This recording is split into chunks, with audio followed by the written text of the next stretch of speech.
So I went to a house today to patch a hole in the wall. As soon as I got home at the end of the day, the customer phoned me and said, "Have you seen my cat?" And I said, "I'm sure she was asleep on the bed when I was fixing the hole in the wall, but apart from that, no, I haven't." It's not till I sat down and started editing this video in the evening that I noticed this. And I was thinking, oh no, please don't go on the wall. This can't be happening. And meanwhile, I'm downstairs cutting timbers and a new piece of plasterboard. I come back upstairs, start installing the timbers and the plasterboard and filling in the gaps with some plaster. And I'm like, oh my god, this can't be happening. Anyway, stick around for the full story. Hi guys, welcome back to the channel. bradamckinnon here, a New Zealand jib stopper, interior plasterer and drywall finisher. And welcome to a dramatic episode of fixing a hole in the wall. This just started off like a normal day, normal patch of a hole in the wall. I've done it 1,000 times and turned into a bit of chaos. But anyway, we'll get there in a minute. First of all, if you've never seen a patch bun before, well, you're in luck, because this is an old fibrous plaster wall, and the first thing I'm going to do is just sort of cut out a nice square right around where that sort of hole was. And I sort of felt I could feel where the timbers were by just sort of giving it a knock on the wall. And I'm going to utilize those timbers.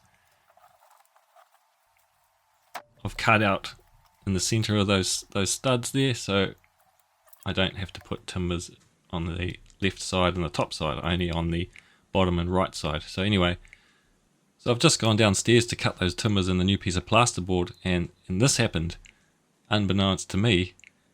The cat that was asleep on the bed was very curious and wanted to see what was going on. Now, of course, I don't know what's going on, what she's doing. I'm downstairs cutting timbers and plasterboard. She hops in the wall, and this could be an absolute disaster. But luckily, she hopped out again, and here I am back with the timbers and plasterboard. And I'm thinking, oh, that was close. Imagine if she hopped in the wall and I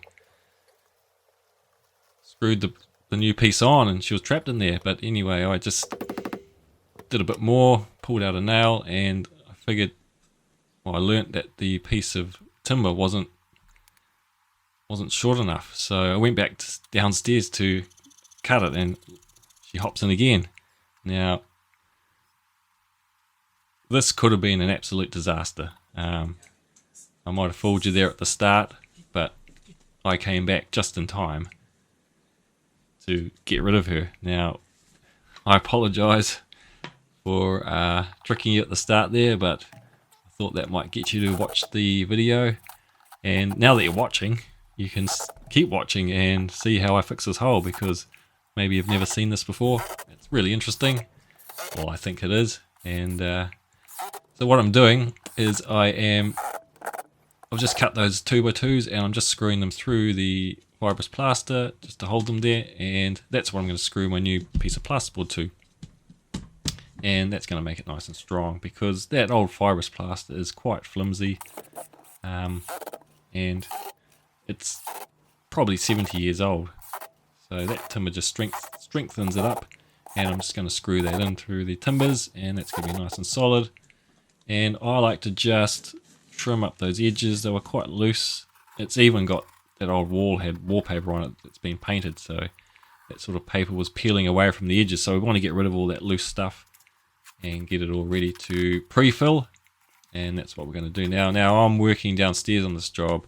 I've been there for the week, so this is I'm sort of doing this the slow way, a coat each day, and this is a great way if you're a beginner to learn how to patch a wall.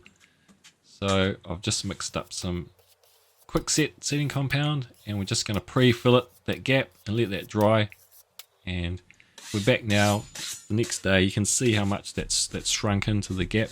Give that a scrape just before we tape in, clean off any dags. And what we're going to do now is just use an air drying compound, pre-mixed multi-purpose compound, and I'm just going to use a bit of fiberfuse tape, say fiberglass tape. that you adhere into the plaster. And we'll just sort of hold one end and we'll just push that tape into the plaster. And I like to do the opposites at the same time. We'll just do the uprights now. We don't need to overlap the tape. I just put it on right up the edge and cut it off on the bottom edge. If we overlap it, we're going to sort of build it up more, which we don't really want and we don't need to. And again, we're just going to just lightly press that into the plaster. We don't want to force all the mud out behind the tape because that's what's adhering the tape to the wall. Then we're going to go over it straight away, and that's going to give us its strength. That tape's embedded in between the plaster there. So that's that done for the day. We're back the next day. That's nice and dry, and again we're going to scrape. Now, if you've seen videos on my channel before, you'll know when you're doing your second coat over a painted surface, you're going to get these tiny little air bubbles, and you can see it there, especially when you do a thick coat. So you can see them there coming out straight away. So the trick is to do a nice tight coat. I'm just pointing them out there. They keep coming out with that thick coat. So I've got a video linked in the description below if you want to find out why that's happening. I explain that for you, but this is a little trick I've learned, just to do that nice tight coat and then just leave it. You can see it sort of drying there. It's been 5 minutes just so it's touch dry. Then we're going to hit it with our nice filler coat, and that's going to eliminate those tiny little air bubbles. So that's a cool little trick, and it's a little bit extra time, but it saves you a headache. Now,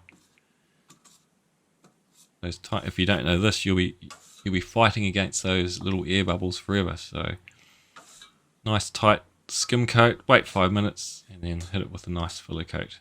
Now I'm just going around it over the joint with the trowel. Then I'm just going to clean up those edges. Just take your time here. Now remember, we're going to do another coat as well, so the main thing here is it's fine to leave lift off lips, because you can scrape those back, so you don't want to sort of dig in anywhere. So just clean off those edges as best you can. And again, if there's a bit of a proud lip there, that's fine, because it's real easy to scrape it back once it's dry. So that's pretty good. You can see my lift up lip from the trowel. We'll leave that there. So here we are the next day, and again we're just going to scrape any high points, get that flat again. And like I say, it's a lot easier to do that than to mess around trying to get it perfect. So, and again, you can just, if it's pretty good, do a nice tight skim coat for your last coat, but I sort of felt like I needed to do another filler coat over the whole thing. So what I'm going to do again to avoid those air bubbles is just do that quick tight skim, just using my 6" knife, and I'll just leave that for 5 minutes. There you can see it's sped up really fast, how it's just sort of dried really fast. Not fully dry, just touch dry, and just going to hit it there with my final coat using my flat trowel. But yeah, sorry again for fooling you, but just, they got me thinking that could have happened if the wall's open. Now there's studs. There's a stud right by that socket. There was a stud, you saw that one when I opened the wall, so there was nowhere for the cat to go. So if the cat was in the wall when I came up, I would have seen her and got her out. But I guess some walls might be open, and it is possible. So it's something to be aware of. It could happen. Unlikely, but it is possible. So look, I hope you've enjoyed this one, guys. Hope you aren't too annoyed at me, but trying to get my views up. So if you enjoyed it, leave a comment, leave a thumbs up. Remember, I've got loads of videos like this on the channel. If you're a DIYer, patching walls, stick around. I've got loads more stuff coming up as well. And there's a load of stuff on the channel if you're a beginner. So thanks again for watching. There we go. That just needs a nice light sand when it's dry. It looks pretty good. And that's it. How to patch a hole in the wall without losing a cat. Meow.